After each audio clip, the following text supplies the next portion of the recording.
YouTube has been bothering me for about a year and a half now to create an introductory video. I've done everything else on this checklist that they've asked of me, but the one thing that I have not done is create an introductory video, and it just sits there bothering me. So when somebody challenged me, when they asked me, why is it that I hate social media, I thought, hey, what a great topic for the primary video on this social media website. Let's go over why it is I detest many forms of social media.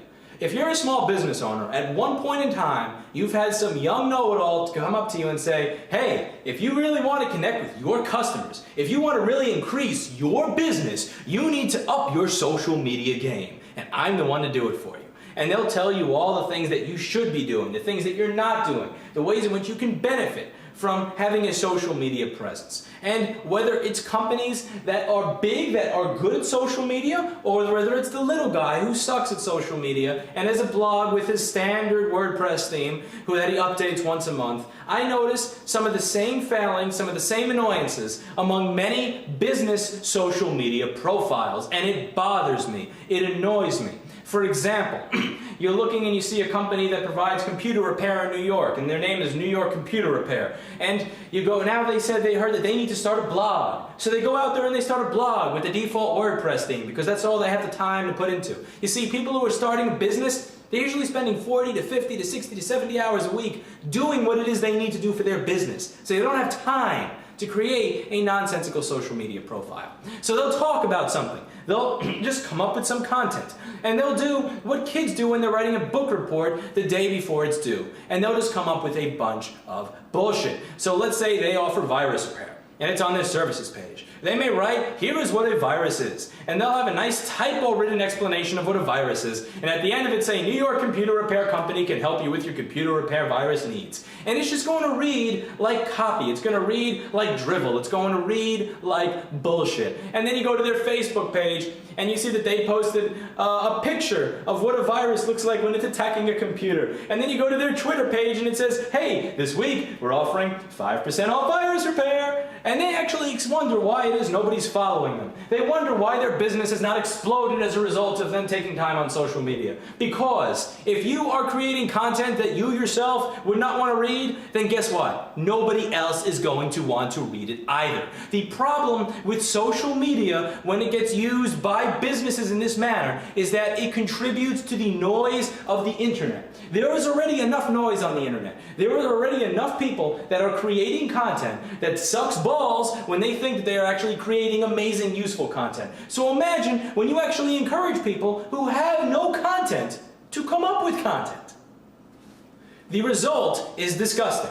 The result is bullshit. The result is that I am going to read the same fucking Engadget article 27 times. Because 27 businesses that I'm following are so unoriginal that they're going to post a link that says, hey look, Engadget released the specifications for the iPhone 5.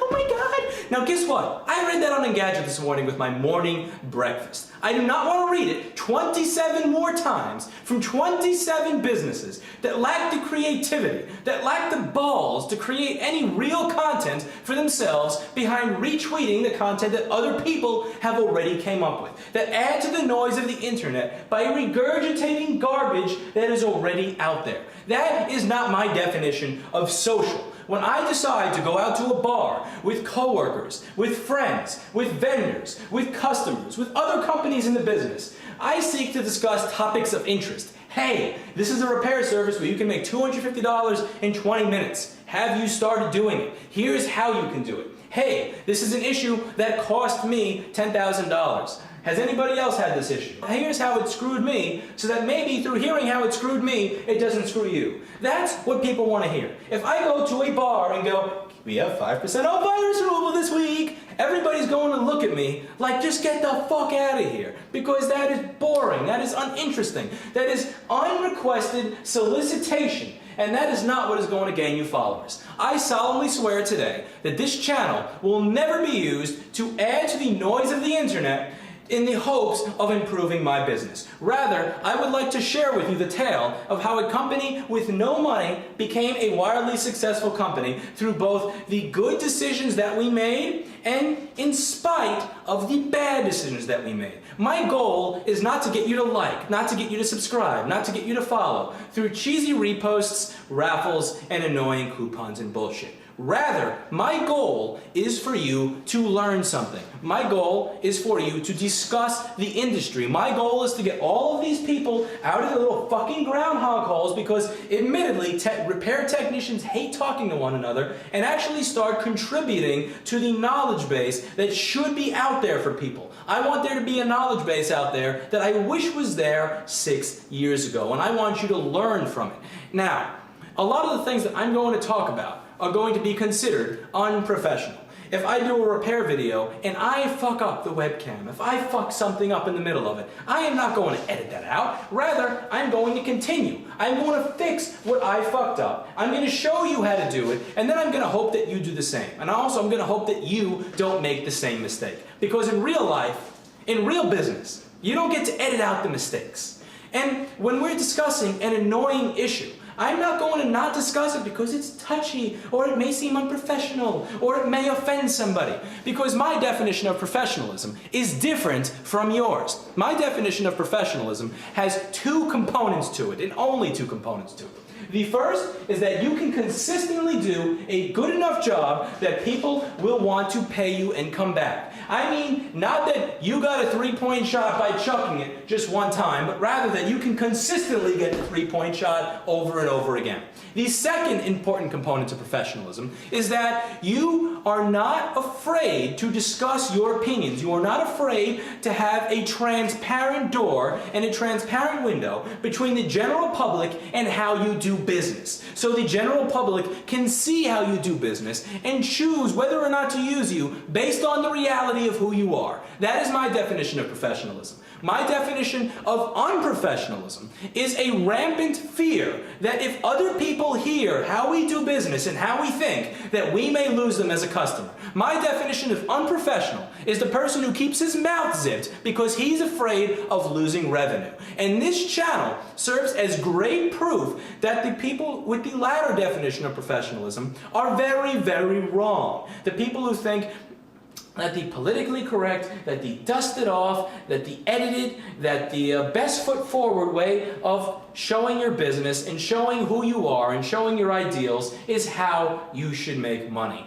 That is wrong. Because from the time that this channel has started, my business's revenue has more than tripled.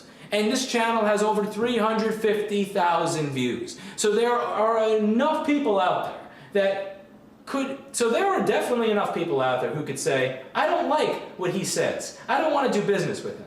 But there are also a lot of people who look and say, I like the way this guy thinks. And rather, I like that he thinks, period. Because a lot of these people who are just regurgitating nonsense and copying and pasting what a virus is onto their WordPress page are not thinking. And people want to do business with people who think. So, A, I want you to watch, learn, and contribute to this channel. B, when using social media for your own business, when creating the social media profiles for your own business, I don't want to see you retweeting Engadget links. I don't want to see you running raffles. I don't want to see you begging people to like or subscribe to your page. I want to see you releasing actual interesting content that people will want to read. I want to see you talking to people on here the same way that you talk to your friends, the same way that you talk to your staff, the same way that you talk to your vendors, the same way that you would talk in a bar or in a real social setting. Don't treat this like a book report. Don't treat your social media like you have to copy and paste from the Spark Notes so that you don't fail your book report on Macbeth. Treat this like something that is